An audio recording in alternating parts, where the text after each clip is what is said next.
बड़ी खुशी हुई कारी साहब से इस सिलसिले में बात करके, बल्कि मैं पूरी ज़िम्मेदारी से ये बात कहता हूँ। मेरे कारी साहब एक दोस्त हैं मियाँ यासीन कोकब साहब, वो इंतहाई खुश हैं आपके इस तरीक़ाकार से, बल्कि शायद उन्होंने आपको कॉल भी की, आप आए, उनको मतलब कि घर वालों को दम किया, दम के साथ साथ आपने इतना मुफीद मशवरा दिया। वो कहते थे कि जो आपने पीछे बात की कि ईसाइयों तक लोग पहुँचते, उन्होंने भी कोई ऐसी जगह नहीं छोड़ी जिस जगह पे ना पहुँचे हों, लेकिन आपको उन्होंने, बारिश का मौसम था, आपको उन्होंने स्पेशल बुलवा के दम करवाया। तो वो इतने खुश हैं आपसे। उन्होंने कहा जी कारी साहब ने कहा है जी ये इनको दम का जो मसला है ना, अब वो नहीं है, इनको कोई मेडिकल मसला है, तो वो हमारी जान इस सिलसिले से छूट गई है। तो माशाल्लाह वो भी आपसे काफ़ी खुश हैं।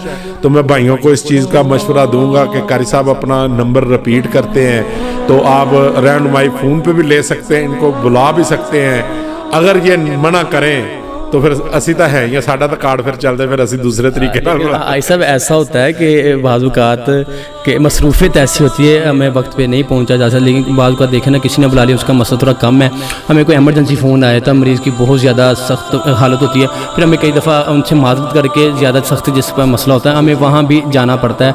तो अगर ऐसा हो जाए तो उसके लिए हम पहले एडवांस माज़रत करते हैं जी।